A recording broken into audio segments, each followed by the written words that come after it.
a choice right now, between fear and love. It's just a rock.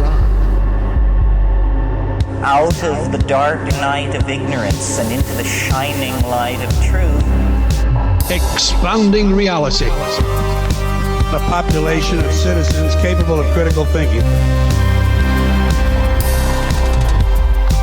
We don't see things as they are, we see them as we are. There's a level of reality where everything dissolves into an ocean of energy.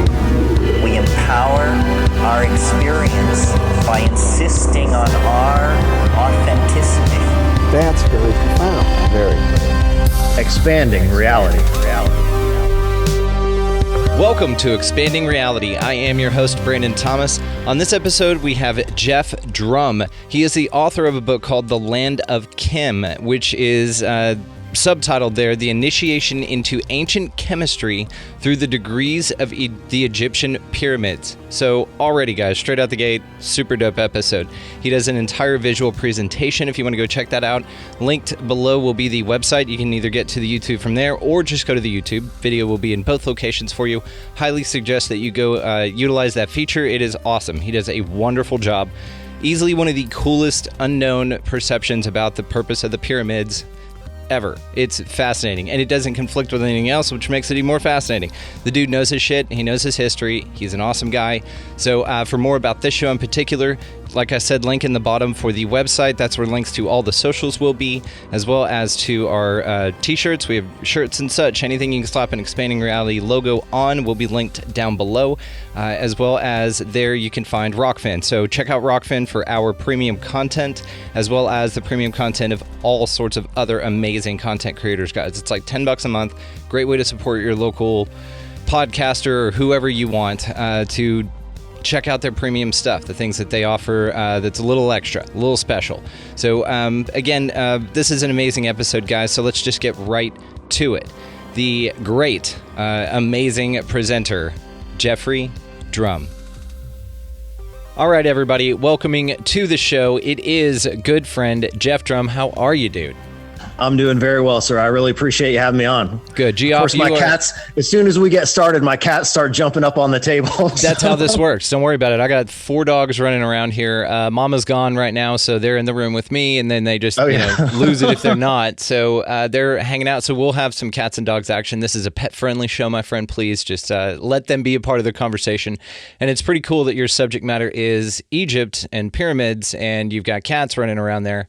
That's pretty dope, and we'll definitely get to this because you are an awesome author, man. You wrote this great book, Land of Chem, and we're definitely going to get into a little bit further. I know you have some a presentation and some slides here for us, so for the audio-only audience, if you'd like to, head on over to the website linked in the show notes or YouTube and check out the video version of this.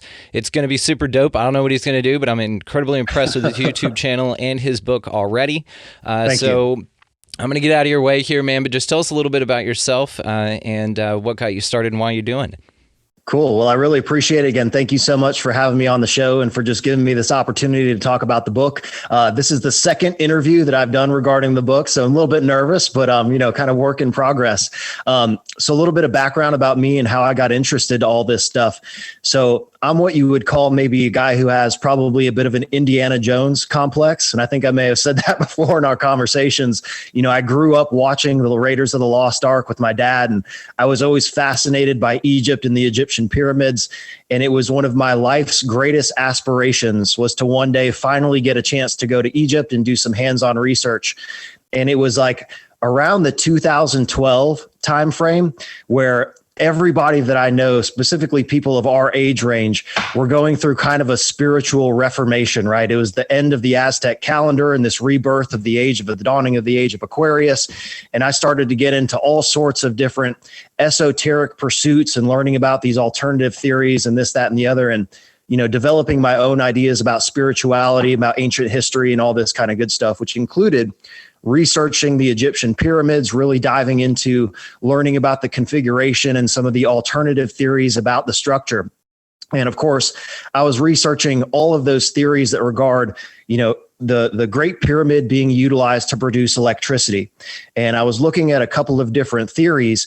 And then all of a sudden in 2017, the universe presented me with a series of unusual circumstances, which ended up with me going on my first trip to Egypt. I had just broken up with an ex-girlfriend, and I was working for an IT company, and I had a huge commission paycheck one month. And I was like, you know what?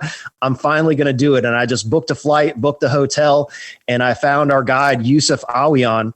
And Yousef is like the gatekeeper in Egypt for the alternative theories regarding the Egyptian pyramids. His father was one of the preliminary tour guides in Egypt. He actually toured with George Bush and all these, very, very famous people from the American government. So he's like a legacy tour guide in Egypt. So I reached out to Yousef because I knew that he was the guy that I wanted to work with. And so we get to Egypt and, we're looking around the sites, and I'm kind of looking for the evidence regarding the connection between the pyramids and electricity. And it just wasn't there like I expected it to be. But I very quickly realized as we began to investigate some of these sites that there was a different story to be told about these structures. And it regards, the production of chemicals on an industrial scale. So even from a perspective of conventional archaeology, right, we know that Egypt was the birthplace of chemistry. And that's very well accepted in the conventional narrative of history. So they were the first to produce synthetic pigments. They were producing cosmetics. They were making paper. They were making pharmaceuticals. And all of these things are chemical compounds. And people sometimes forget that the dynastic Egyptian civilization was a massive civilization.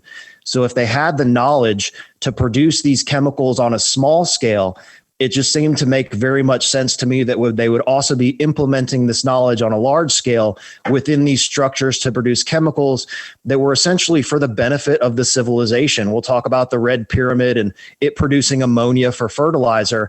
And again, that just made the most sense to me. And it was something that was compatible with what we know of the dynastic Egyptian civilization, but also the possibility of them having inherited these structures from a civilization that predated the dynastic Egyptian civilization. See, and I definitely go with you on that. I know that was a question I had for you. How old are the damn things? Because with Robert Schoch's work, with them dating the Sphinx alone, definitely older than the pyramids, but also, like you said, not connected to any dynastic that we can really do. I mean, Egyptology has their way of doing it. I think there's a lot of psychological operation type stuff going on in there, but Sure. That's just my opinion because of the things that they will blatantly disregard, the copper tubing, and all that stuff, which also is another question I had for you as you were talking about this. And your contention is, which I find a fascinating one, and we're definitely going to get into your work because you can really back this up. And like I said, find it fascinating. So could they have been both? Could they have both produced chemicals at some capacity, but also been an electric generator as well? And maybe they were producing some sort of chemical or substance through the same processes that you've discovered that would also maybe mirror to any chemical, pneumonia or any of these type of processes could be applied to different things. Now, when you add the component of it being a structure that also generates electricity, perhaps, then maybe that combination makes some sort of really cool stuff. Now we're talking about like maybe the liquid in Stargates and things like that. Like maybe there's something super paranormal and dope that they could make out of the combination of those two things. So your hypothesis does not necessarily rule out the fact that they were for electricity, possibly. It just doesn't state that they were exclusively used for that or that you're presenting an alternative method for what they could be used for as well. Right. So I will give you kind of an exclusive preview to some of the research and experiments that we were doing during this particular trip. Right. So this is just the first book in what will eventually be a series of the Land of Chem series. So the title of the first book is An Initiation into Ancient Chemistry Through the Degrees of the Egyptian Pyramids. And that's really what it is just kind of an introduction to this ancient science of chemistry. And of course, I do believe that these are multifunctional structures, right? So the components on the inside of the pyramid serve one purpose, but the pyramids themselves and the construction thereof also serves another purpose. And you may have seen this on my Instagram. So I have, YouTube channel, The Land of Chem, Instagram at The Land of Chem. And I posted a very short clip of some experiments we were doing. So our friend Yousef has this machine. and it's called the Life Stream Generator. And you can look into this. The website is called 0 Point Research, and I have no affiliation with the machine itself. And the description of how this machine operates is very, very vague on the website. But long story short, it's technology that was produced by Nikola Tesla, and it transforms alternating current from the socket into direct current in this machine, and it creates an electromagnetic energy field. Right. So that's what this machine does. And we were taking samples of the geology that was utilized in the construction of the temples and the pyramids. We had samples of limestone. We had samples of red granite. We had samples of black basalt. We had samples of calcite crystal, and testing the properties of the stone in proximity to the electromagnetic field generated by this machine. And the results were a little bit counterintuitive. So if you take a piece of copper wire and touch it to the top of the machine, there is no electrical discharge between the machine and the piece of copper wire. However, if you put a piece of limestone on top of that machine, the electromagnetic energy flows through the stone, and it will produce an electrical discharge into the piece of copper wire. And I put a video up on my Instagram. It's just like a minute-long clip demonstrating this experiment. And again, the results were a little bit counterintuitive. I expected that the red granite that has particles of metal and quartz inside the stone would have been more of a conductive material. However, what this experiment proves is something called electromagnetic interference or electromagnetic impedance, right? So in the limestone is made of calcium carbonate, and there's nothing in that material that prevents the flow of electromagnetic energy through the stone. So the stone is basically a conduit for that electromagnetic energy. However, when you go to the red granite does not produce any discharge itself, but the red granite actually starts to resonate with that electromagnetic energy. And you can feel the field building up around the red granite as the machine starts to charge up. So it was a very interesting series of experiments. And we did it with different layers and configuration of different types of stone.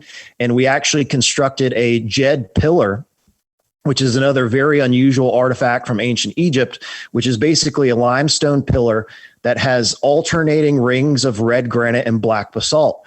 And I have a kind of a work in progress theory of exactly what that was for. But again, that was why we were doing those experiments, to test them firsthand and kind of come up with some evidence for what I think these things are doing. But the chemical production on the inside of the pyramids is just one aspect of the structures. There's a lot more going on with these things.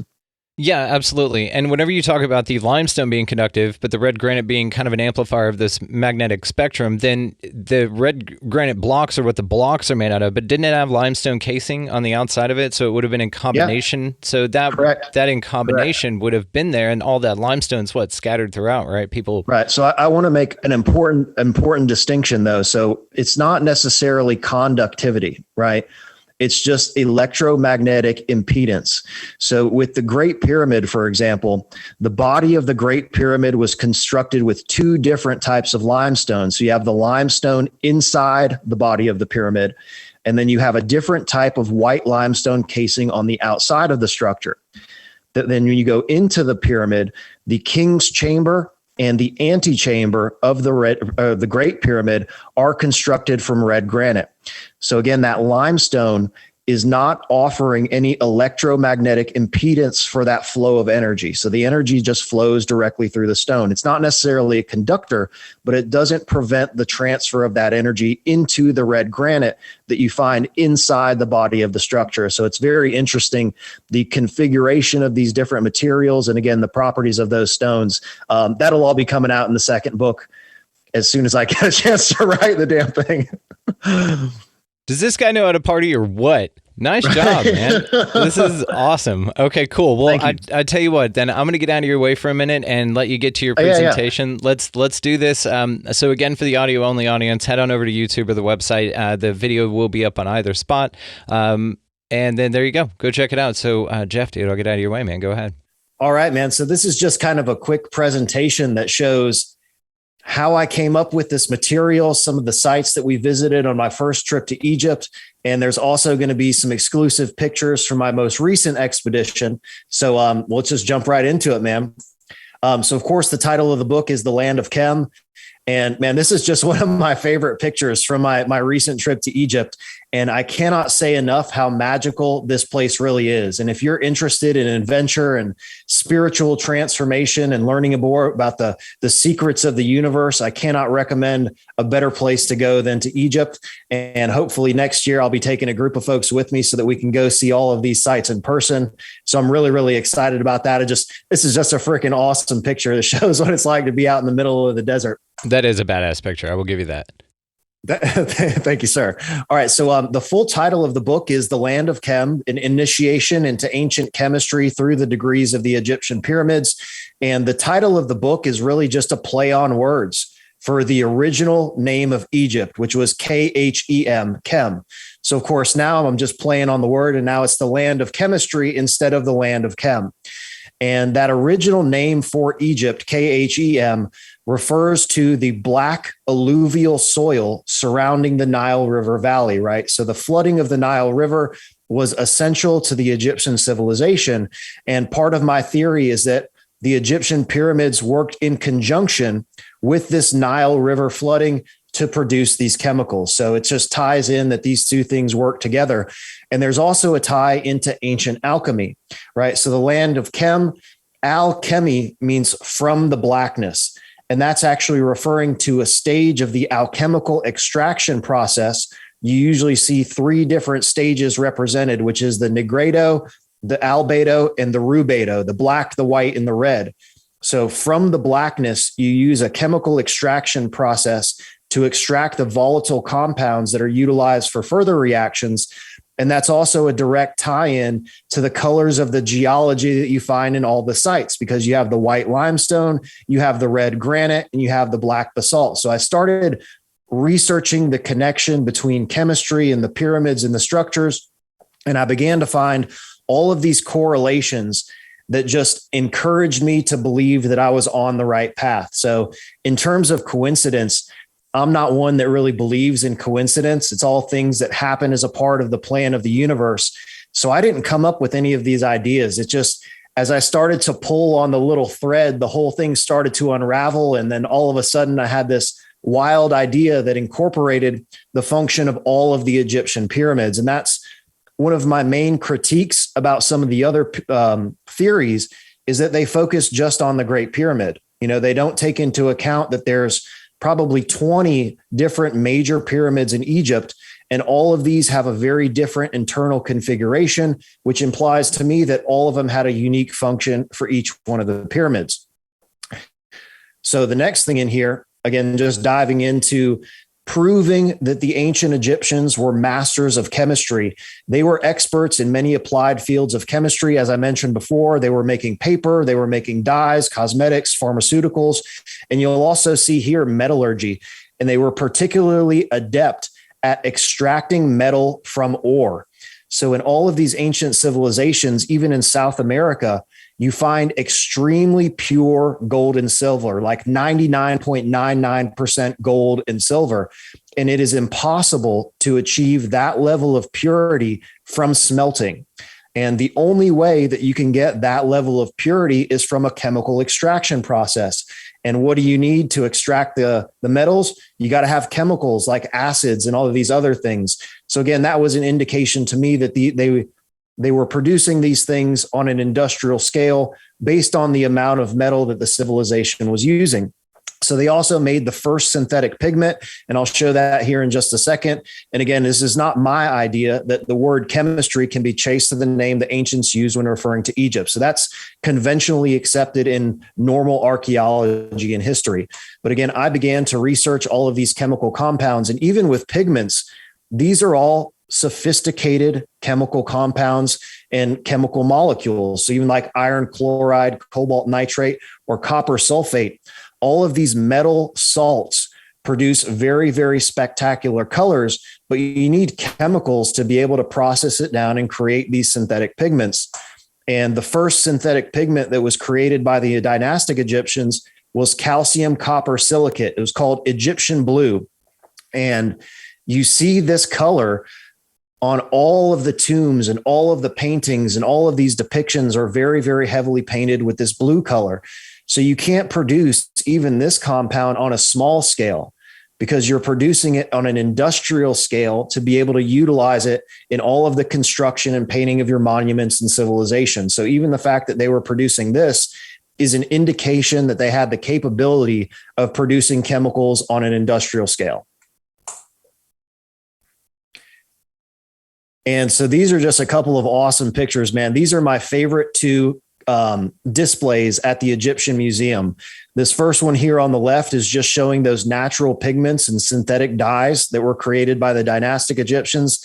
And then here on the right, this is a case that has all of the geological samples, and it shows the chemical composition of all of these geological samples. And they thought that it was important enough to make a case and put it here in the museum, showing everybody the geology and the chemical compositions of the geology. So I just really love looking at these two particular cases, because it's evidence on a small scale of what I'm talking about on a large scale through the Egyptian pyramids. And of course, I'm going to be diving into the geological composition and the function thereof at a later date.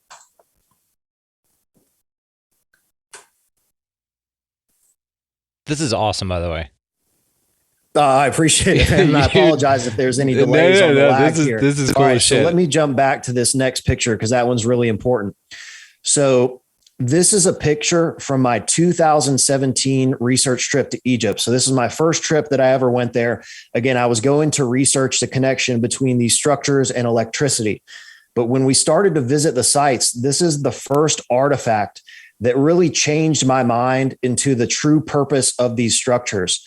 So at all of these sites, you'll find conduits that are carved into miscellaneous types of stone. And these conduits run underneath the flooring of the temples that are adjacent to the pyramids. So my theory is that the temples either function as processing facilities for the raw materials that were utilized in producing the chemicals inside of the structure, or they function as collection sites for the chemical that was being produced inside of the pyramid. So this is a conduit that's carved from red quartzite. And this conduit runs through the floor of the temple and back towards the adjacent pyramid. And you can see here that whatever was being produced inside of the structure was being collected here in this quartzite collection bowl. So there's several other researchers that have implied that these conduits were used for drainage, for removing water away from the site. Well, that's great. But if you were just draining water away from the site, why would you need to collect it in this collection bowl? So again, this is one of my favorite artifacts from Egypt that is literally like smoking gun evidence that they were collecting something that was being produced at these sites. I mean, and that bowl's so ornately carved that, of course, why would they be? And that's not enough of a volume of a bowl to collect any kind of sustainable water if you wanted to utilize it for drinking. And if you wanted it to run off, you would just not have something there to collect it. And so, Correct. Yeah, to your point, I like, and how ornate, and you can tell how much time they spent on that bowl and that shaft, that conduit. And Sure. I'm seeing it more and more, man. All right, carry on. That's awesome.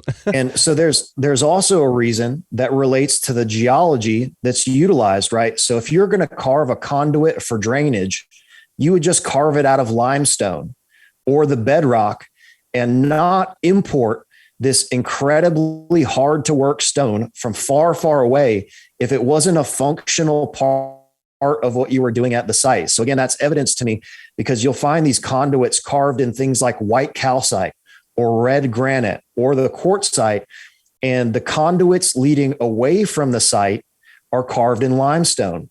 And even here at Abu Sir, there's several conduits that lead away from the pyramid down the causeway towards the temple. However, those conduits were actually sheathed with copper piping. So again, that's an indication to me that whatever was flowing through that copper piping was not waste material, or it was not drainage. All of this stuff was functional and I believe related to the production of chemicals. So this is a little chemical collection bowl. So whatever they were producing just flowed out right here, and then you could collect whatever the chemical was that was being produced inside of the structure. Would you be able to go down that conduit a ways, or would there be any residue to test for what kind of chemicals you can find in that, or would it be long eroded? Oh, sure. So, I mean, you have to be very careful, right, in doing any sort of touching or excavating or sample collection or anything like that from these structures, right? Because it is highly, highly illegal to do that type of stuff. They don't want you finding out the truth. If you're meddling around and doing actual science, they'll get upset at that because you're going to find the truth. Oh, for sure. Right. And you have to pay tons and tons of money to get special permission to access sites like this. But I guarantee you, if you were to clear out this conduit and look back in there and see what's actually remaining in the conduit, because none of this has been excavated. This hole is like packed full of sand. Yeah. So there's really no way to see what goes back in there. And again, if they were really interested in finding out the truth of what this was, it would have been excavated already. They would have dug that channel out, find exactly where it leads to, and, do the investigation that's required to figure out what this is for. But again, it's kind of discarded. And this site is not a public access site. Let me put it that way.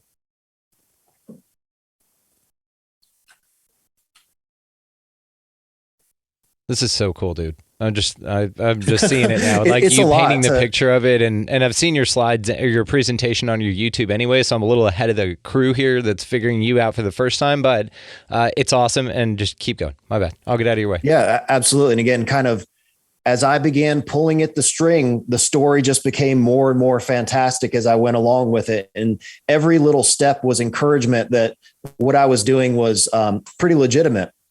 So this is a picture from inside of the Red Pyramid. And this is one of the second structures that we got to go inside. And I had no idea that we were going to get a chance to go inside any of the pyramids except for the pyramids of Giza. So this was a big surprise to me. And as soon as you go inside this structure, there is nothing whatsoever inside of this pyramid that is compatible with a dynastic burial. There are no hieroglyphs. There are no inscriptions. There are no statues. And there is intense chemical staining that covers the walls inside of this chamber. And you can see here on the picture on the left, the chemical staining starts precisely at the bottom of the third tier. And you can see this very dark staining in the upper portion of the chamber. And I've discussed in detail the function of the Red Pyramid on my YouTube channel. And we also have an animation that demonstrates exactly how this pyramid would have operated. But long story short, so this is all functional architecture, and the engineering that went into designing these chambers was intentionally designed to facilitate chemical reactions. So I started looking at the volume of the chamber and some physics that might be involved in producing a chemical reaction. So let's say that the volume of this chamber significantly decreases as you get to the upper portion of the chamber, right? So in physics, if you decrease the volume of a gas, you can increase its temperature and pressure. And I started looking into the configuration of the structure and the production of ammonia gas. And that's exactly what I believe was happening inside this structure, is that they were using water to compress water insoluble gases into the upper portion of this chamber, which created a chemical reaction that moved through the structure that culminated in the production of ammonia inside of this final synthesis chamber. Damn, this is cool. It's so really wild. Freaking cool. Yes. And one of the most interesting things about this structure, so it still smells like ammonia inside of this structure. And the smell of ammonia is emanating from this final synthesis chamber. And it's crazy. So we actually got down in this pit. So I'm standing in the center of a pit, looking up at the top of this final reaction chamber. And there's been a lot of discussion about the smell and the staining of this structure coming from bats, right? And they say that the Red Pyramid was the bat pyramid, and the smell and the staining comes from the bats. Well, we firsthand investigated several other sites in Egypt that are filled with bats, particularly Mastaba 17 at the Pyramid of Maidum.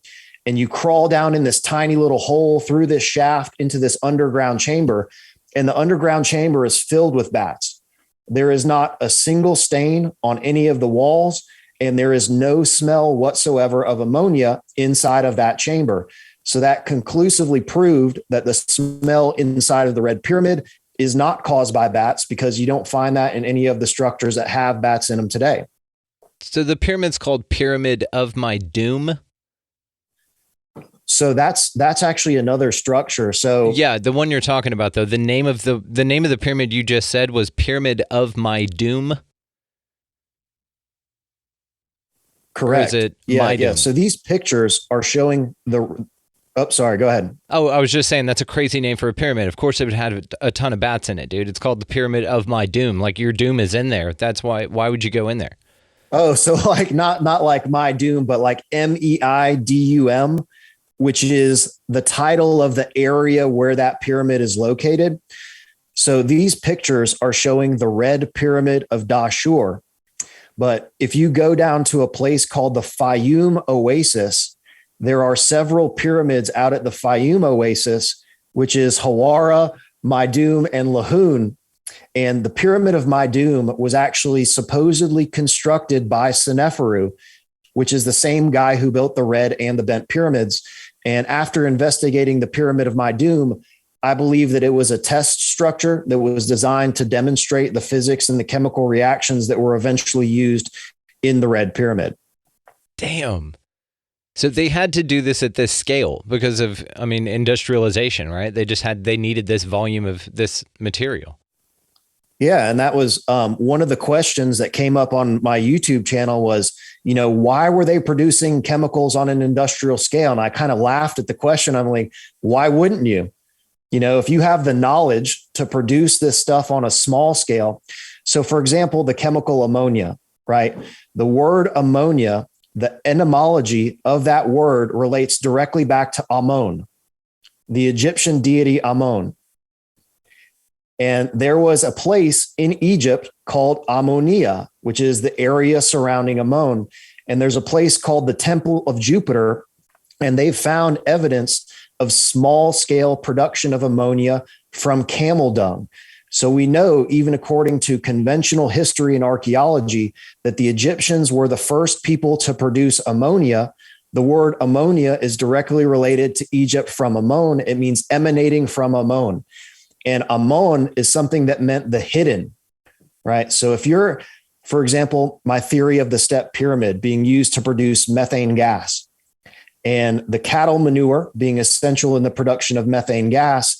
So a gas is something that's hidden, right? And through a process of chemical extraction, you can remove this hidden compound. And again, I think I have that in some of the subsequent slides, or that tie in with ammonia. So there's some very interesting correlations between modern chemistry, our words for these chemicals, and dating back to the Egyptian civilization. Dude, that's amazing. So after we get through our day exploring the pyramids of Dahshur, I started formulating this idea that the pyramids were essentially large chemical reactors, right? And if you look at the units of the chemical manufacturing process, it includes everything that you would see here on a small scale, from reaction vessels to connecting shafts, inlet and outlet shafts. And you see all of those same components here in the Egyptian pyramids. So, and I'm pretty sure the next slide is my cue to tell you this crazy story. So, well, with that laugh, we got to hear it now. What do you got? So I'm formulating this idea, right? And it's brand new in my mind that the Egyptian pyramids are large scale industrial chemical manufacturing structures. And we get back to the hotel that night, and I had to go to the front desk to get like a key or something for my room. And I'm sitting there at the front desk in the lobby of the hotel, and all of a sudden I hear a Southern accent right behind me. And I immediately recognized it being from somebody who's from the area that I currently live in. I live in South Carolina, and I knew it was somebody from South Carolina just by the accent. So I turn around, and there's this dude standing there, and I'm just getting chill bumps just thinking about the story, because it really, really creeped me out. And it creeped my friend out too. And we were completely freaked out. So anyway, this guy, quote unquote guy, with his big old googly eyes was looking dead at me. And I turned around, I said, "Hey man, I recognize your accent. Where are you from?" And he happened to say that he was from the exact same city where I currently live.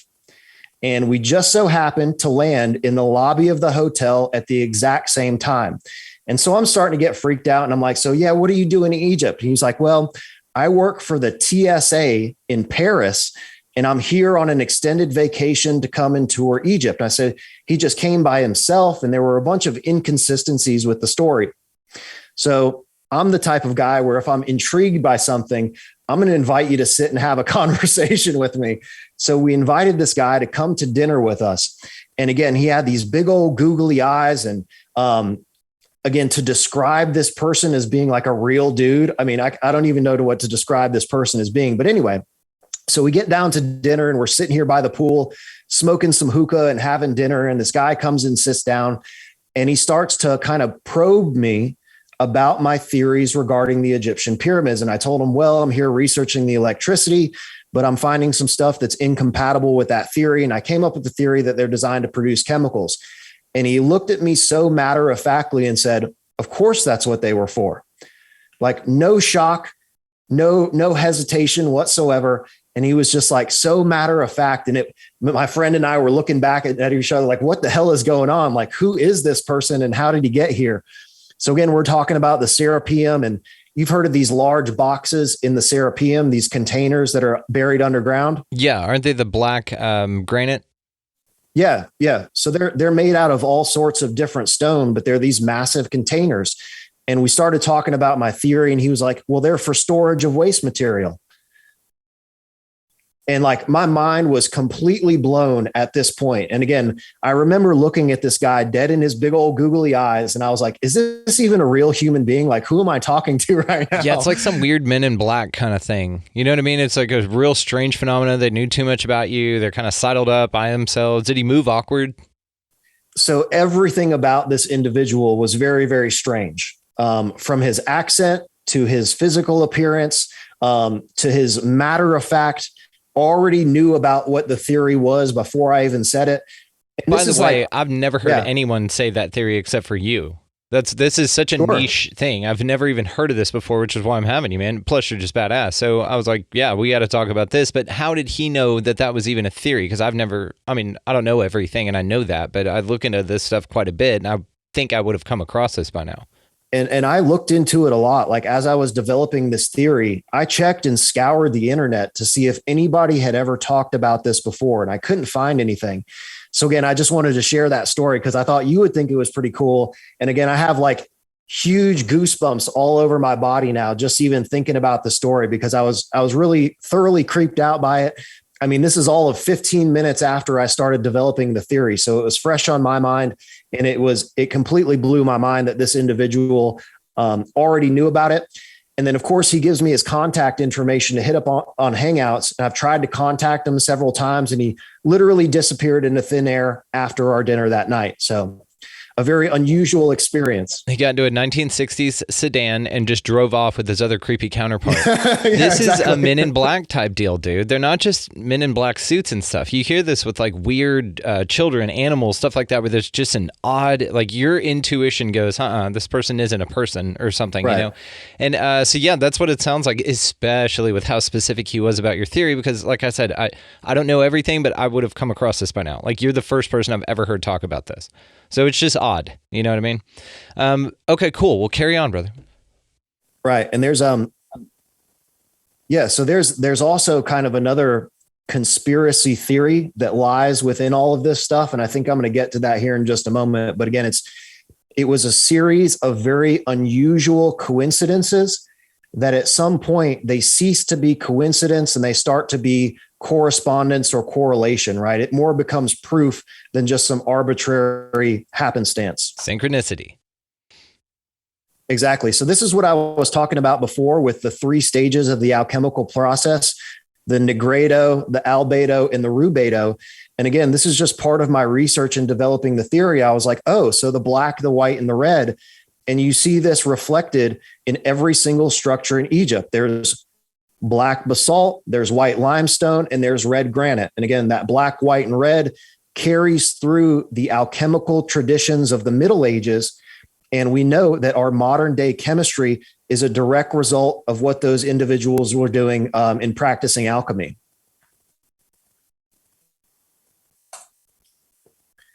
So this is just some of my other research. And in the final chapter of the book, I talk about the passage chamber structures of Ireland. And I do believe that all of these ancient structures across the planet are connected through the science of chemistry.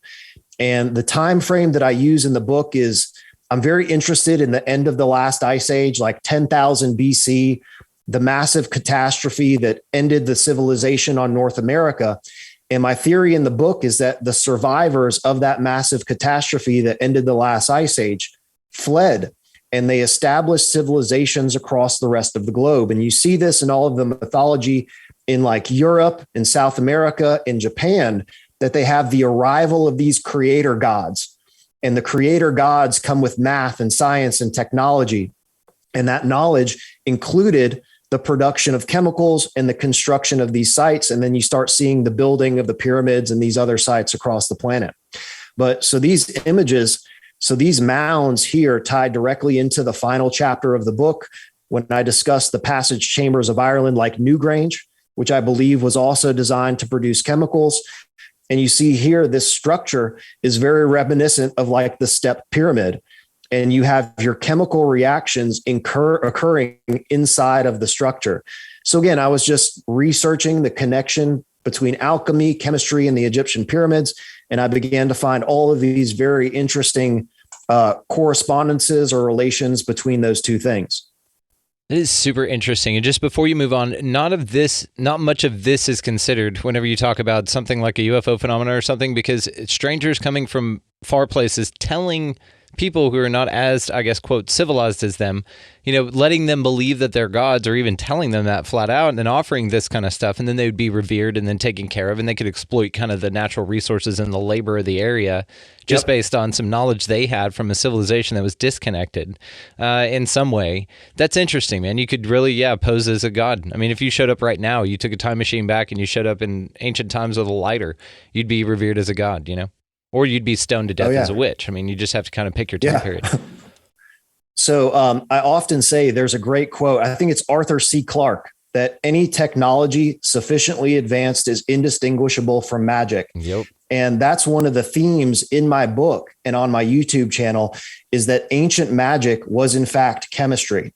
Because a practitioner of chemistry in the ancient times, you're creating fire and all these different colors and reactions of metals that create sparks and all of these chemical reactions. A practitioner of chemistry would have appeared to someone that was uninitiated in the science to be a magician, because those powers were literally transmutation of the elements and creation of something out of nothing. So you hear all these stories of like ancient weapons that involve fire or lightning and all of this spectacular fire. And there's a story from ancient Ireland about the Tua de Danann, which are the mythological inhabitor gods from ancient Ireland. And they had a mythological weapon called the Spear of Lugh. And the spear had to be submerged in water to keep it from spontaneously igniting.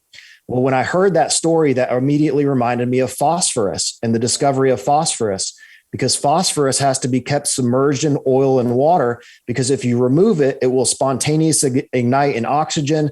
And it's a very, very powerful chemical weapon.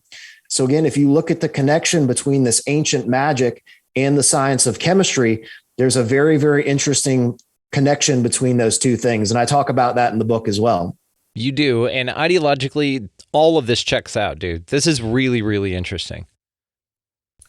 Thank you, man. So my next step in researching was to figure out more about the Red Pyramid, because this one really inspired me. It was the one that I had the most physical research on, and I had spent a lot of time in this structure during my first trip to Egypt. And we always spend as much time as possible inside of here just because I really love it. So I started looking at the configuration of these chambers. I've kind of mentioned before that these are used to manipulate the temperature and pressure of water insoluble gases inside of these chambers. So the whole thing starts with methane gas, which I believe was produced inside of the step pyramid. And that methane gas was utilized here in the Red Pyramid for the production of ammonia. I don't know if you can hear that. My cat's going nuts on a box in the background, just like scratching this thing to pieces. It's okay. But nonetheless, so I started looking into the beginning of the Industrial Revolution. and how we moved from producing these chemicals on a small scale to what we have now in our industrial manufacturing of chemicals. And it made a huge difference in the progress of our modern society was the discovery of how to produce ammonia on an industrial scale, because that really changed pretty much everything we know about modern food production was the production of industrial scale fertilizers. So I started investigating again. So these are two great pictures. So these are original photos from inside of the Red Pyramid before these chambers were cleaned and before the wooden plank flooring and the staircase in the second chamber were installed. And you can really see the flow pattern here on the left. When you're inside it, you can really see that the staining pattern moves from the upper portion of the vault and it flows through this connecting shaft into the second chamber, which again was an indication of the fluid dynamics that were involved in the operation of the structure and moving the reactions from chamber 1 to chamber 2. So the Egyptians were masters of hydraulics and of fluid dynamics. And I believe that the hydraulics and water were actually utilized in the construction of these pyramids themselves. But it was also used to facilitate and move those chemical reactions throughout the structure. And you can see here on the right side, all of the intense chemical staining that is on the southern wall of the second chamber inside of this pyramid. And there's actually a large hole in the floor here, which I believe was the drainage shaft utilized to drain the water out of this chamber after that production cycle was completed. But again, nobody can tell me that this staining was created by bats, because that's just not the way it works. Damn, dude. I mean, it's incredibly compelling, especially when you point out the flow of the stain pattern. That makes a lot of sense. And yes, before it was clean. Let me ask you a real quick question before you move on. What's that writing underneath the lower ledges? Or is that writing? Oh, yeah. So this is actually written by like the first people that explored the pyramids in the early 1900s, like Balzoni, or even during the Napoleonic era. These people went in and wrote graffiti all over the inside of these structures. And this was done by quote unquote researchers who were going to explore the pyramids and develop the science of what we now know as Egyptology. So in the early 1900s, like Howard Carter and all these guys, these were treasure hunters and people that were looking to make a name for themselves as the discoverers of these pyramids or this, that, and the other. So they had no investment in looking at these structures to determine what they were really for. And this also happened before the modern industrial revolution. So they would have had no concept of evaluating these structures from a chemical engineering perspective because it simply hadn't happened yet. So they would have had no idea that these could have possibly been for anything else other than pharaonic burials, because we as a civilization hadn't gone through the modern industrial revolution where we were producing chemicals on an industrial scale. And I think that's one of the important things about reevaluating these structures is taking the knowledge that we have today and applying it to reverse engineering these pyramids, because the people that developed the science of Egyptology, they didn't have that knowledge. Damn. I mean, you're absolutely right. You're absolutely right. So again, another interesting thing is, so the practitioners of chemistry from ancient Egypt moved into the civilizations of Greece and Rome. They also moved into the medieval ages and, the 1300s to the 1600s. And the science of chemistry had to be hidden under the veil of alchemy, because you could very much be burned at the stake or killed for practicing any sort of science during that time period. But it was the same practitioners taking the knowledge from Egypt, moving into the Middle Ages. And then at the dawn of the modern industrial revolution, it was the same group of families that were practicing this thing. And it eventually became the Royal Society of Chemistry, and our modern concept of chemistry officially began established. Jesus, this is cool.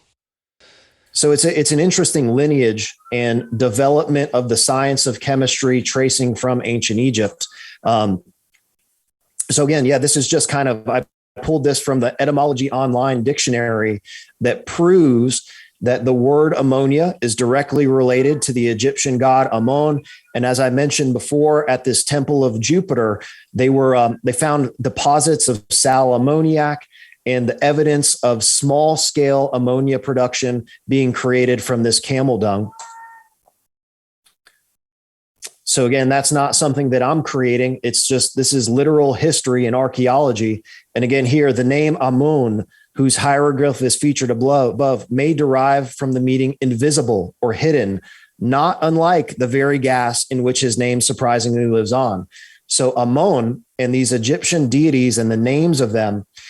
So as with all great esoteric teachings, there are always levels of interpretation. There is a layer of interpretation that is intended for the consumption of the general public, usually related to religion or spirituality. But then when you dig deeper and uncover the deeper levels of these interpretations, you can see that it may also be traced to the science of chemistry. So here's where it gets really interesting, right? So this is the original apparatus that was developed in the early 1900s that eventually began our industrial production of modern day ammonia. So if you look at the configuration of this apparatus, you have an inlet shaft here. You have two chambers at an equal level with a connecting shaft between them. And then you have a third and final synthesis chamber that is elevated above the other two. So can you see that configuration? Oh yeah, that's awesome. Okay, so take a look at this. This is the configuration of that original apparatus that was designed to produce ammonia gas compared to the configuration of the Red Pyramid. So what do we see here on the left? You have an inlet shaft going into the first chamber. What do you have here in the Red Pyramid? Inlet shaft going into the first chamber. You have a connecting shaft that links the first two chambers. That is exactly what you have here in this apparatus. And then your third and final synthesis chamber is elevated above the other two. You see that reflected here in the configuration. Now, the guy who designed this could have made it in any configuration whatsoever that he wanted. However, I believe that this was done as an homage to the place from whence it originally came, because this structure was producing ammonia on an industrial scale, as was this modern day apparatus made out of metal. So you think the guy that made this knew that the Egyptian pyramids and maybe all pyramids were used this way? So I did some research, and that's where the quote unquote conspiracy theory behind all of this. And I won't say who it is, but again, if you know anything about ammonia production, you'll immediately know who it is. But let's just say I found out that the individual that created this apparatus was actively involved in researching the Egyptian pyramids, and the original financier of this project is an Egyptian banker. Mm-hmm. So all the money to fund this project came from Egypt, and it was because somebody was directly investigating these structures. They're like, look, we can help you out. Build it like this. We'll give you the cash. It's all good. Yeah, just follow the money. That's crazy, dude. Exactly. And they took the knowledge that was extrapolated from the configuration of these chambers, again, using pressure and temperature to create chemical reactions, and they implemented it in this apparatus, because that's exactly how modern day ammonia production works. Is you put the gases in this chamber, you increase the temperature and pressure to facilitate chemical reactions. Nowadays, we use electricity and catalysts to make the reaction move much faster. But if a reaction is going to happen with a catalyst, it will still happen without it. It just goes much slower. And I've never implied that the Egyptian pyramids produce chemicals with the efficiency that we have today. But the whole point is that they could actually produce chemicals. And I worked with a chemical engineer as I was developing this theory. And he's a gentleman, again, PhD level chemical engineer that has multiple patents in the field of chemical engineering. And I showed him a very similar presentation with all of my research. And he basically told me he was going to treat me like a grad student presenting my dissertation. And he tore this theory to pieces, literally analyzing every single detail and chemical reaction and explanation that I had of the process. And at the end of the day, he was thrilled with the theory, so much so that I was able to put his name in the introduction of my book. And he, commended me for coming up with the most scientifically valid theory regarding the Egyptian pyramids, because some of the other ones, it's not compatible with physics and chemistry. I can't argue with you. I mean, you get the inconsistency of the piezoelectricity kind of theory because it's kind of dependent upon the aquifers below. I don't know that they probably figured that out, but I'm with you. This is the most sustainable theory. I mean, it's fascinating, dude. I really appreciate that, man. And it's kind of, it's a labor of love. We were talking before about all the work that goes into making these YouTube videos and stuff. And, this is something that truly resonates to me as having a grain of truth. Of course, the Land of Chem book it's a fictional story, and it was just a way for me to kind of paint the bigger picture. And so originally my intention was to write a research paper, but I have no qualifications whatsoever to write a technical document like that.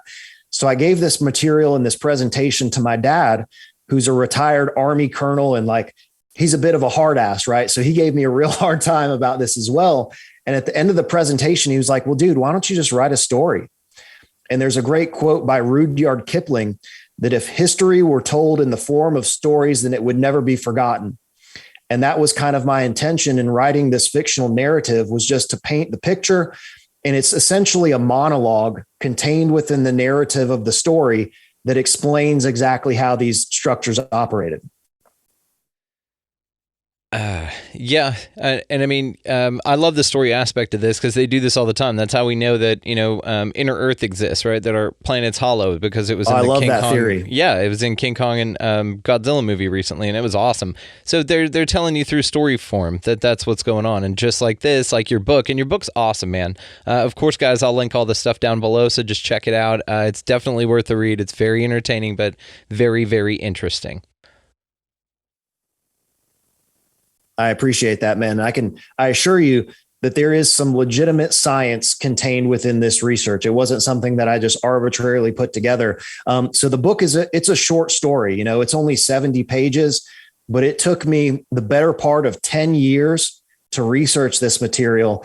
And it took me 4 years to research and write that little bit of a book.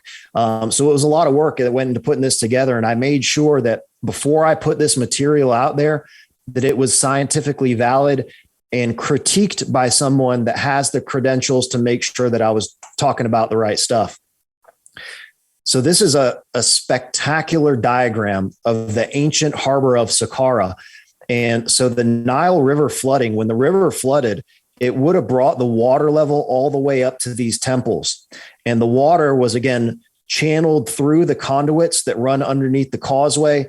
And that water was utilized within the structures to facilitate the chemical reactions. But I just like this depiction because this is what it really would have looked like when these structures were in operation. So it's a very, very cool depiction. It is a cool depiction. I love stuff like this. It sets your mind, it's so cool. Yeah, it's a great one. So good pull. Thanks for showing us. And that was kind of my, again, intention with the book, was to kind of transport you back to that time period and experience firsthand what it was like to visit these structures. And we actually got a chance to finally go in this Valley Temple and see the harbor at Saqqara. So it was a very, very interesting trip during this last research expedition. So going back to my theory on the step pyramid, I believe that the step pyramid was designed to produce methane gas. And as I started to investigate the configuration of the step pyramid, I found an immediate correlation between that and the configuration of a methane gas producer. You have an inlet shaft, your primary digestion chamber, and an outlet shaft. And that's exactly what you find here in the configuration of the step pyramid. And as I began to dig a little bit deeper, I knew that methane gas, even today, is connected to cattle manure. And you see in all of these ancient civilizations, the deification of cattle. So it never resonated to me, the explanation of why cattle were so important in these ancient societies. But if you connect it to the science of chemistry, it really makes a lot of sense. So if you're extracting ammon, this hidden thing, this gas from cattle manure, it would make sense that this would become a deified animal within your civilization because of the importance of the chemical that was being produced. Same thing with the symbolism of the scarab, right? So in the dynastic Egyptian religion, this dung rolling beetle is supposed to symbolize the rising sun and the progression of the sun across the sky. It also represents resurrection and all of these other kind of religious related connotations. But again, the scarab is an esoteric symbol. So there's an interpretation that is intended for the public related to the religion. But at the end of the day, the scarab is a beetle that collects dung. So if you are producing methane gas on an industrial scale using cattle manure, what's the first step in the process? Collect the dung. Yeah. Right. So again, the explanation of this dung rolling beetle being symbolic of the sun never really resonated with me. But when I started to dig a little bit deeper, connected methane with cattle, and then it really all started to make sense, the true purpose of these symbols. You are shitting me. This is so simple. I mean, but it's interesting. Right. And that's, I'm very pleased to say I've gotten a lot of positive feedback about this material and like the comments on my YouTube video. And it's a practical interpretation of these symbols, right? It really is, man. And so that was one of the most interesting things that I kind of uncovered in my research.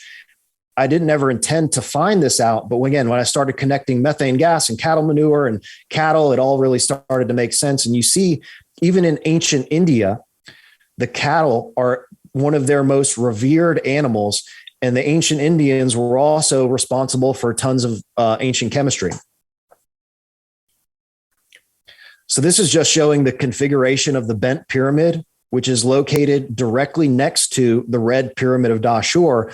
And so today in our modern manufacturing process, you'll have your ammonia plant, and there's another manufacturing facility located right next to it, which is used to produce urea.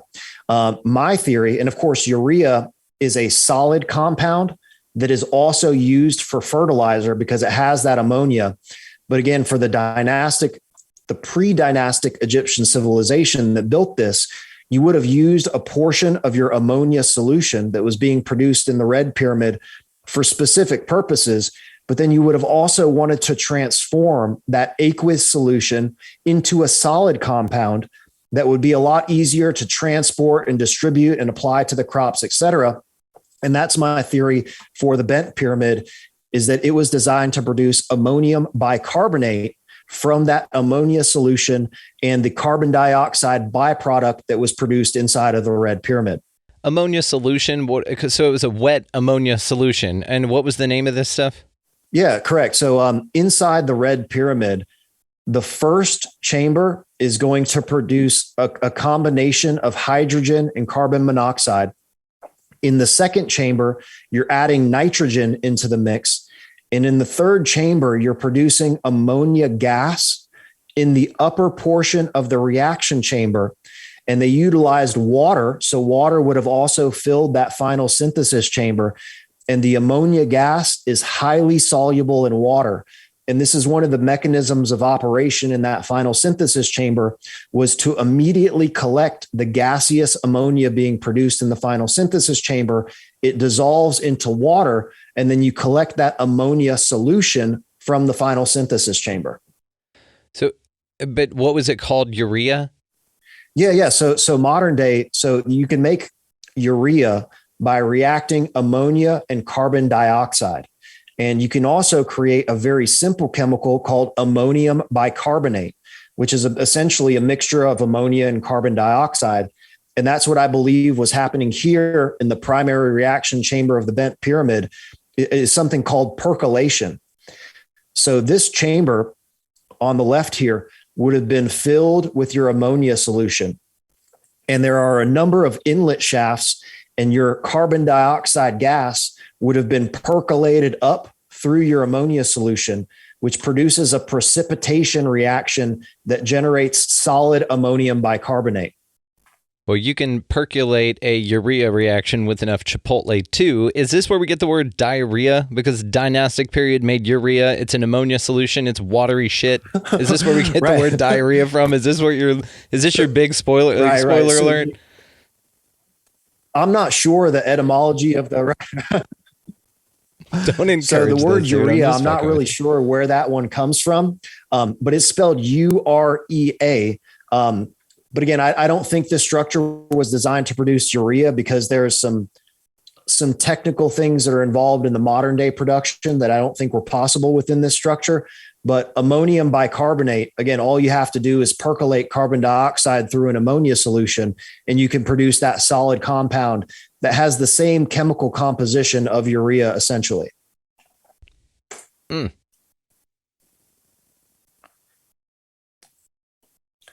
And these are some pictures from inside. This is from my 2021 research trip. We got a chance to go inside of the bent pyramid, and it is a very unusual structure in terms of the deterioration on the inside of these chambers. So I'm looking at the lower separation chamber here on the left from this staircase that goes up to the primary reaction chamber. And there is so much erosion and deterioration in this lower section that the walls are almost completely smooth. And there's never been a satisfactory explanation for that erosion on the inside of the structure that I've ever heard. But my belief is that so ammonium bicarbonate is a fairly caustic solution, and it's because of the production of that solid compound that produced the erosion in the lower chambers. Have you been able to swab or do like a chemical analysis in any of the crevices in there to tell you that that's what was being produced there? I mean, scientifically, the way that you've put it with all of the different chambers and different stages in the processes, it makes complete sense either way. I would just think the nail in the coffin for your idea, which already sounds super solid, then would be to swab a little bit or to take some sort of chemical analysis if any of that stuff would have remained. I would think in that huge chamber with all the little cracks and crevices, just like we were talking about the shaft before, the conduit that led to that ornate bowl, that there would be some sort of residue that you could look at that wouldn't be explained otherwise. Oh yeah, no. So there definitely is residue that can be sampled. Have I done that? No. Let me just say that, because again, it is highly, highly illegal to do those sorts of things inside of these pyramids. Yeah, but if you happen to like walk by with like you get a couple Q-tips from the hotel and you like just lean against the wall and swab your ass off and throw it in a little film cap thing real quick. So my official answer is no, because it is highly illegal to take any sort of samples from inside these structures. Wink, wink, answer. wink. Yes, sir. And I've never killed a red-tailed hawk that may or may not have been taking out my chickens, because that is also illegal, and I would never do that. So good call. I like it. And so also something to note. So whenever you go to visit these structures, you're going to have an Egyptian tourist police guy with you, escorting you to all of the structures. And this is a no nonsense guy. They have MP4s in their jackets, and they are there to ensure that the tourists are safe and that the monuments are protected. So there is some, security measures that are taken when you go to visit these sites.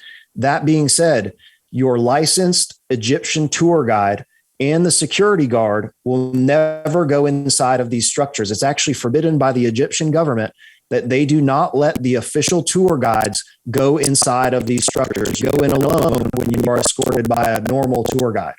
That's amazing. I would think they'd be like right there with you, but no, they go, all right, we'll wait for you here. Right. So they aren't even allowed to go inside of the structures because there's so much information inside of these chambers that is incompatible with the dynastic Egyptian pharaonic burial theory. And when the people go inside these structures, there's no hieroglyphs. There's no indication whatsoever that these things are burials. And I think the guides don't have a good explanation for that either. And that's one of the reasons they don't let them go inside these things. And for the most part, they don't really encourage tourists to go inside of these monuments. You see these massive tour groups go up to Giza. They go walk around. They take a picture with the Sphinx. It's all for the gram. These people are in their fancy dresses and the women are all dressed up and this, that, and the other. They spend 5 minutes at a site, take a couple of pictures, and then drive to the next one.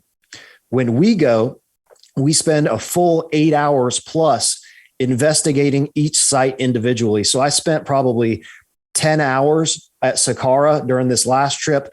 I know we were there for at least 10 hours doing the investigation of the pyramids of Dahshur. So again, it's very interesting the way that they conduct conventional tours in Egypt. They don't want people going inside these things for the most part. And if they do, it's in and out, nothing to see here, move on to the next one. Right. Did you climb that tower on the right? Oh yeah. Awesome. For sure. Yeah. So this is on the left. You go down the descending shaft that leads into the belly of the pyramid. There's a staircase that takes you up to this lower. This is what I believe to be the separation chambers. So let me go back here. So this is the configuration. You go in this shaft here on the bottom. There's a staircase that takes you up this lower separation chamber into your upper separation chamber. And there's a huge staircase that takes you up to this connecting passage that leads from the upper portion of this chamber over here to your upper reaction chamber. God, how much fun is it to go explore one of those things? Oh, it's the best thing I've ever done, man. It looks and I'll go back every single year for the rest of my life to see these things over and over again. And, this last trip was my third time. It was more exciting than all of the previous trips, and it just keeps getting better every time. It's really amazing to be fortunate enough to be able to do this. I'm very, very grateful for the experience. Well, I promised Larry Paul, who you know as well, that I would go with him for the first time. So maybe we can do like a group trip. Me, you, and Larry. We'll bring the wives and stuff and go out there. That'd be fun, man. Oh yeah. So Larry's great. And, he and I kind of run in the same circle of Egyptian tour guides, and I was just there and he's going back in a couple of weeks, and we work with the same people. Of course, Larry works on a completely different aspect of the Egyptian pyramids. And that's one of the amazing things about these structures is it doesn't matter what scientific discipline you're interested in. You're going to find it in the Egyptian pyramids, because these are literally encyclopedias of ancient knowledge that incorporate all of the scientific developments that were produced by these civilizations, from the mathematics to the geometry, to the construction, to the engineering, to the physics and the chemistry. No matter what you're looking for, you will find it encoded in these structures. And, Larry is interested in the geometry and the design of the plateau. And that was one of the reasons that I was interested in your podcast, is because I watched that one with Larry, and you were trying to get him to talk about some of the alternative theories about the Egyptian pyramids. And he does not get involved in that whatsoever. So I was like, hey, I got to contact this guy. He's going to love this theory. I'm grateful you did, because I do love your theory, and I'm going to, we'll talk off air about some other stuff I want you to, I'm going to invite you to be a part of. But anyway, yeah. And I love Larry's, ideas about everything. He's so passionate about it. It's so cool. And he'll every now and then, and he won't say it out loud, but he'll like a couple of posts of mine that I'm just like, okay, Larry, all right. I didn't know you went for that, but okay. So yes, we'll all have to go over there. I think that would be a lot of fun, but I do think that, you've only succeeded in making these already like boundlessly mysterious structures even more mysterious, but you've also kind of tied it up with what you just said about them being, schools for everything. They're an encyclopedia for all of this stuff in their just existence. That's amazing. And one of the great things about the theories regarding the Egyptian pyramids is none of these things are mutually exclusive, right? So Larry's research is very, very valid. Nothing he's saying is wrong, but it doesn't exclude my research regarding the interior function of these structures. And that's that's what I love about this. It's all inclusive. Everybody's right. It's like, yeah, your theory is crazy cool too. But it kind of, they complement each other as well. It's fascinating, dude. Exactly. Yeah. It's, again, they're comprehensive structures. And again, my theory, I just wanted to look at something that addresses the function of all of these different structures, because that was one of the biggest deficiencies, in my opinion, is that you can't just look at the Great Pyramid and extrapolate what all of the rest of these pyramids were doing. So I come up with a theory for the Step Pyramid, the Red Pyramid, the Bent Pyramid, the Pyramids of Giza, and then, of course, tie those into the ancient structures across the planet. Again, I believe that there was an ancient civilization prior to the dynastic Egyptians that had the knowledge of construction and chemistry and physics. And again, these are what you hear of the quote unquote gods that you hear about in all these ancient civilization mythology. And there's truth to all of that mythology. Absolutely. And we just had Micah Dank on, and he talks about the astrotheology, which is fascinating. Yeah. But also the literal stories could be literal, and this is where we relate things like sky gods and stuff to UFOs and aliens and whatnot. But maybe they're just leftovers from an ancient civilization that survived after a cataclysm. Like the Hopi said that they were led into the inner earth to survive a cataclysm by the ant people, right?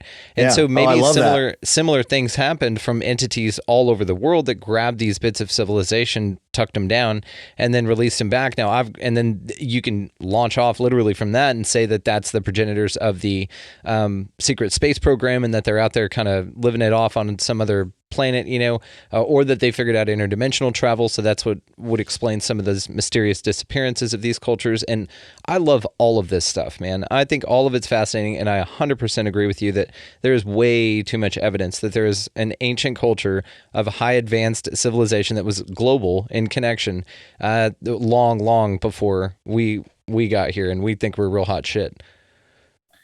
Well, that was one of the interesting things in discovering some of the things that I found in my research, is that everything that we know today about industrial scale chemistry can be traced directly back to the way that these structures operated. And there's nothing new under the sun. And we kind of go through these cycles of knowledge and then the loss of knowledge. And then you see the knowledge brought back, but it all has a common origin.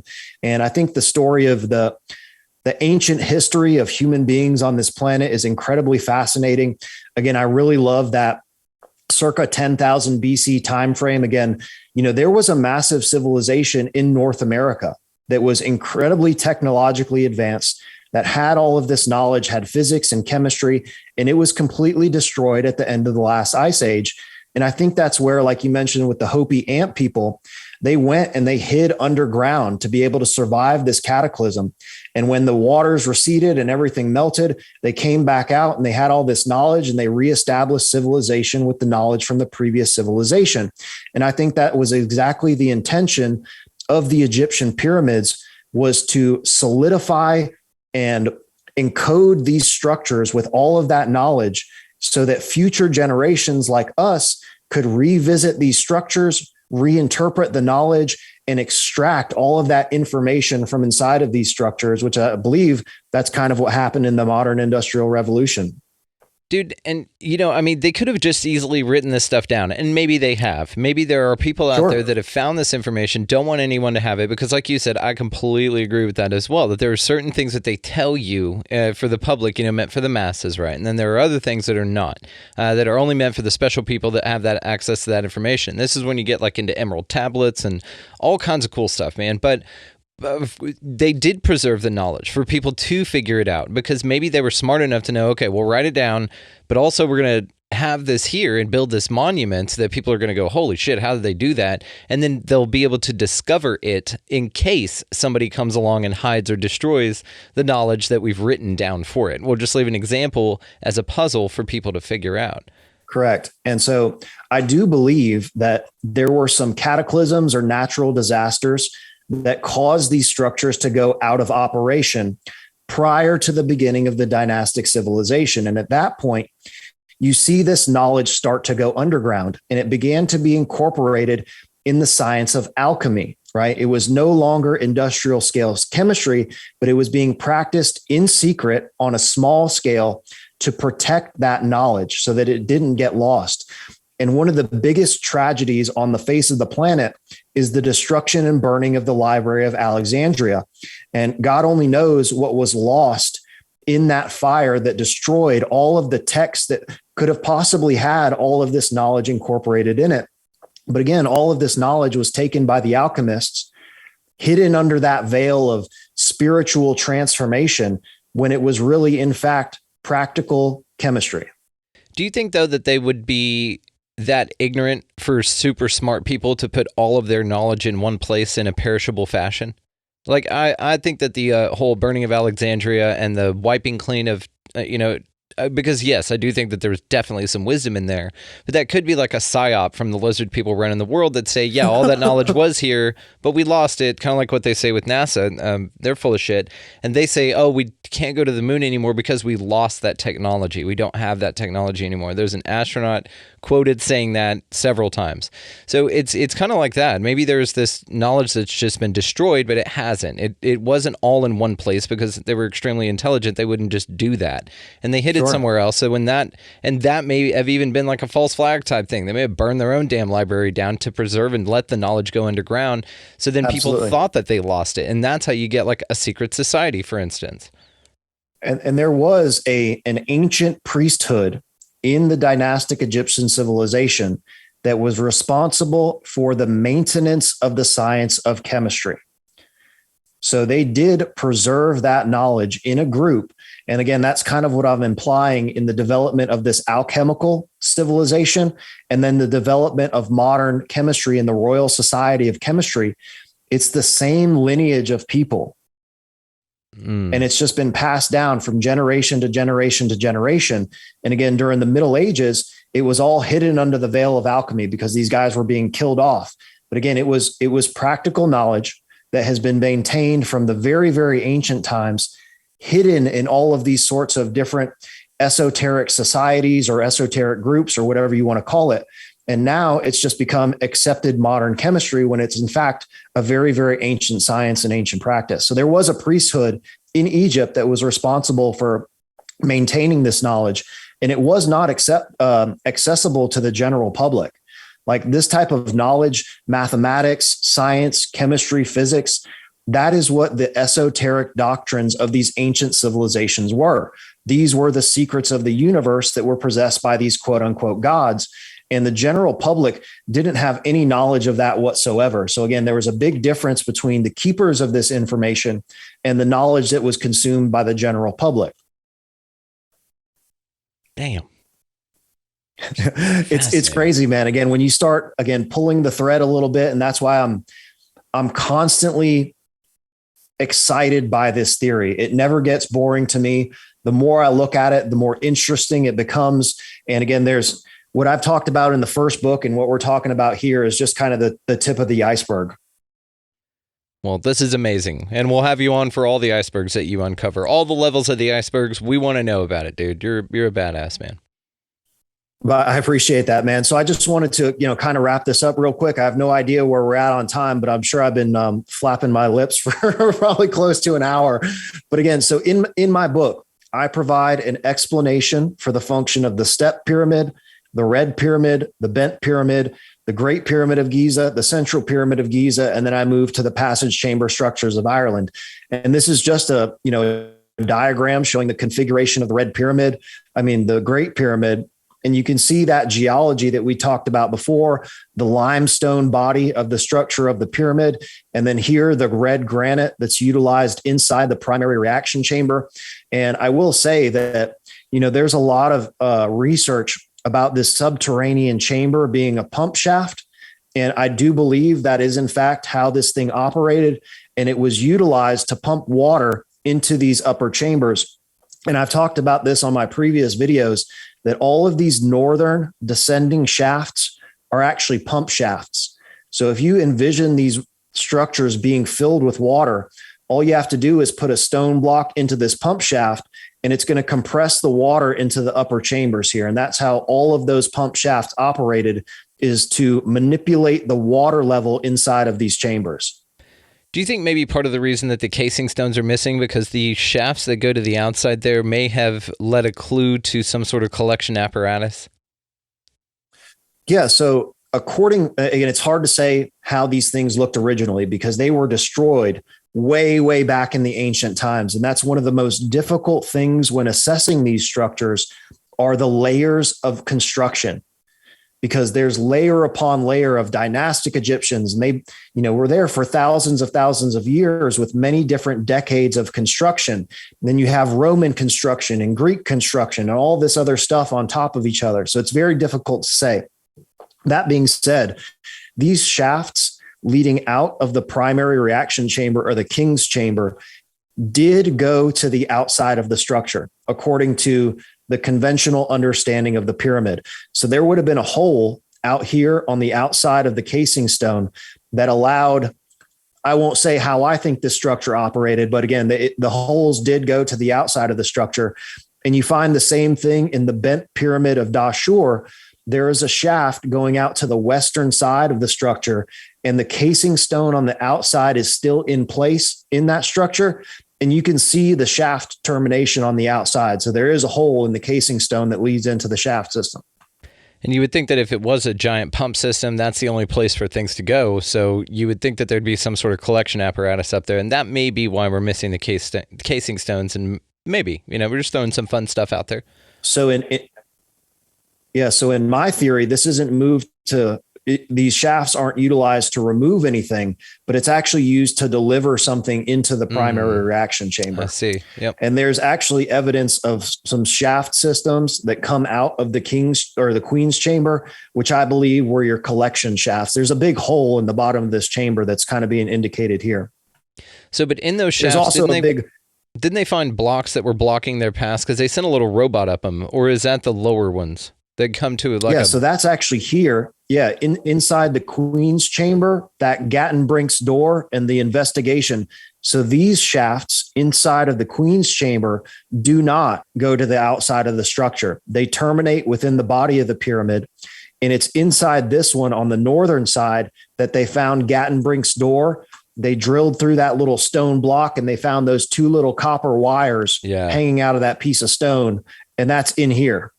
See, and it's almost like those lower shafts for the Queen's Chamber could have facilitated some sort of electrical type of an apparatus or purpose. And then it doesn't negate, though, what you're talking about, which is, again, so cool that this isn't an argument against something else to make yours correct. It's just an accentuation on, again, this already mysterious structure. That's awesome, dude. So I will say this. So the most popular theory about the Great Pyramid is Christopher Dunn's theory about production of electricity inside of this structure. And I'm not well versed enough in his theory specifically to be able to comment on it, but I will say that he thinks that the Queen's chamber was filled with a dilute solution of hydrochloric acid. And this could have possibly worked like a battery, essentially, where this is your solution through which that electric current flows.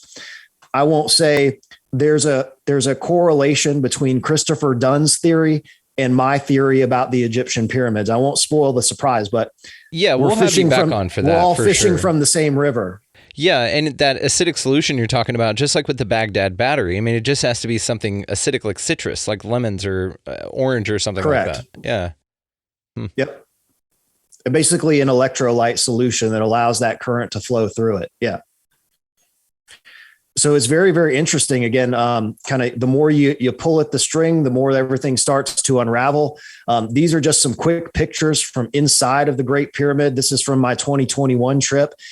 And you can see here, man, the first time I went inside this grand gallery, it looks like this entire chamber has been baked at a very, very high temperature. Yeah, it does. And there is absolutely nothing that is inside of this chamber that's compatible with the pharaonic burial theory.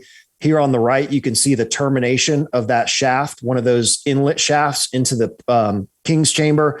And this is that large rectangular granite container inside of that chamber. So it's a very mysterious experience to be inside of these structures. Let's put it that way.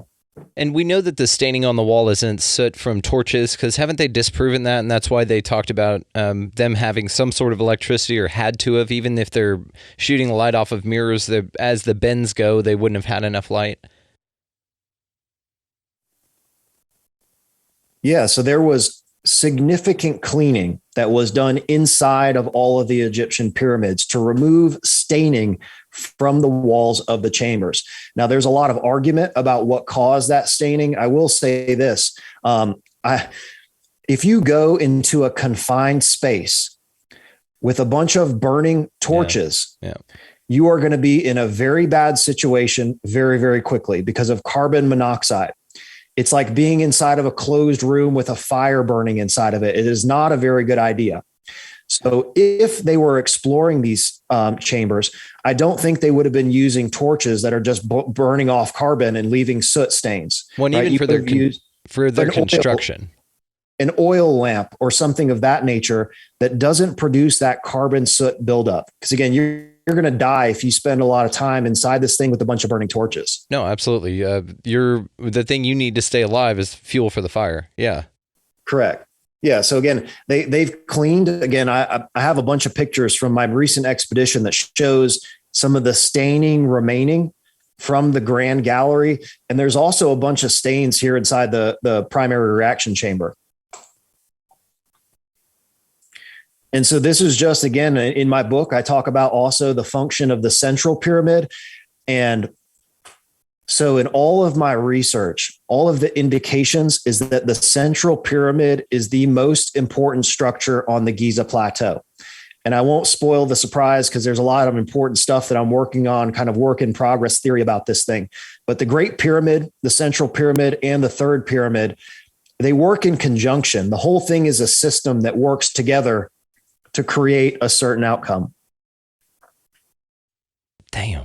All right. Well, we're going to have you back on to tell us the surprise, man, because this is too fascinating. We will definitely keep up with you and pick up your story. This is awesome, dude. Hella cool, man. Yeah. It just, again, the more I research it, the more interesting it gets. And again, these are just some pictures from inside of the Central Pyramid that kind of show what the inner chambers look like. And, I forgot I included this slide, but I'm glad I did. So the final chapter in the book, right? A query returns to Ireland to investigate the passage chamber structures of Ireland and determine what chemicals those structures were producing. So down here at the bottom of the picture, you can see the curbstone that is outside of Newgrange. And I started to evaluate the symbols on the Newgrange curbstone in connection to chemistry. And I won't spoil the surprise because the final chapter is my favorite chapter of the book. But you can see here at the bottom of this stone, there are undulating lines which represent water filling the chamber. You can see the spirals here. The triple spiral symbol connects directly to the three chambers inside of the structure. And this represents air circulating inside of the chamber. You have here on the far left side of the stone, these diamond or square shapes. Those represent the primary reactant that was placed inside of these basins. And you see here these transformed squares or diamonds coming out of the structure, which represent the product that was being produced. And this connects directly to our conversation about ancient magic and symbols, because these are always interpreted as magic symbols. And even according to the Irish mythology, Newgrange was the dwelling place of the Dagda, which was an ancient wizard of the Tuatha Dé Danann, right? So we know that wizardry and magic is in fact chemistry. So this wasn't a burial. It was a chemical reaction structure. And right out in front of it, they have the chemical reaction equation. This is essentially an equation for a chemical reaction sequence depicted in symbols. Damn, dude. And this is my favorite part of the theory. And again, I hope that if anybody buys the book that you get to the last chapter, because it ties everything together. And when you look at these, like even from the alchemical symbols, right? Those symbols are representative of chemical compounds. And that's exactly what you see here on this curbstone. This is so interesting, dude. So I think that was the last slide in the presentation, unless I've snuck something in here that's going to surprise me as well. I forgot that I included this one, but I'm really happy I did, because this is one of my favorite. And I went to Ireland. So in 2017, I went to Egypt for my first trip. I knew that there was a connection between the pyramids and Newgrange, and that was my next trip. I booked a trip to Ireland in 2018 so that I could go research these structures in person. And it was a direct result of my experience in Ireland that I was able to write the last chapter of the book, because I had a theory or a hypothesis for what those structures were doing. But after my visit to Ireland, I was finally able to put all the pieces together. And then this is the last slide, just a quick plug for the book. My website is thelandofchem.com. My YouTube channel is the Land of Chem, CHEM. My Instagram, again, at the Land of Chem, website, landofchem.com. And I think that was pretty much it, man. Well, yeah, there we go. Absolutely incredible. I'm incredibly impressed. I can't wait. Like I said, we got some other stuff in plan here, so we'll definitely do that. But I'm just blown away by the theory, man. I think it's fascinating. It's absolutely incredible. So thank you very much. This was unbelievable, dude. Awesome. I was very, very excited to come on and do this. And I'm just really happy and appreciative of the opportunity to come on here and talk about the book. Again, I've really enjoyed talking with you, man. And I look forward to working with you on the future on some other projects. No, definitely. We will definitely do that, dude. Well, you are a badass. I will, of course, link all the ways to find you down in the show notes, guys. Check this out. This is a fascinating theory. If you want to go down as far as rabbit holes go, this one's incredible. I mean, and you took a bunch of heady kind of information and made it very palatable, and you nailed your argument. Thank you. I think this is incredible. So well done, my friend. We will definitely stay in contact. Thank you so much again, dude. We'll do it again soon. My pleasure, man. Thank you so much, and look forward to the next one. Huge shout out to Jeffrey Drumm for spending some time with us on the show. His book and all the ways to find him, go check out his YouTube channel especially. It is going to all be linked down in the show notes down there, so y'all just go click on that, go find him. Awesome guy. I know that resonated with a lot of you guys. It's fascinating. It's fun to think about this kind of stuff, and his presentation was amazing. The pictures of the insides of the pyramids, and it's just awesome, man. It's some Indiana Jones shit, and we all love that. And there's just some deep part of us, like a childlike, this is amazing part of us. It's so fascinating with this stuff, and it's just really, really cool. So also he's going to be setting up like some tours and stuff like that, and we may get in on something like that next year. So just long game play. If you guys want to go to Egypt or something, we may be doing kind of a group run around down there to kind of go get boots on the ground, go figure this stuff out, go touch these things for ourselves. It's gonna be so cool. So more on that later, but anyway, go check show notes for all that stuff. Down there as well is the link to the website, expandingrealitypodcast.com. Links from there then to all the socials. It's kind of a central hub for everything for the t-shirts and all that good stuff. Rockfin is down there. Very grateful to be a part of that platform. And then so that's all the stuff that you should need from us is going to be located down there. So go check it out. While you guys are exploring this amazing planet that we live on, or place that we live on, wherever the hell this thing is, go out into your world and just be nice to every animal, entity, everybody that you come across. Buy a coffee or a meal or a bottle of water or something like that, guys. It doesn't have to be massive, but it makes a massive difference in everyone around you, and especially for you. These ripple effects are immeasurable, but they're incredible. Also, get the hell out of the left-hand lane while you're doing that. We're trying to raise the vibe here, people. You coasting in the left-hand lane, being slow as hell, it's not helping anybody. So you're slowing down progress of ascension. Get the hell out of that left-hand lane. Beyond all of that, guys, go out into this beautiful place, whatever the hell it is, and y'all just be good to one another. Thank you so much for listening. We'll see you next time.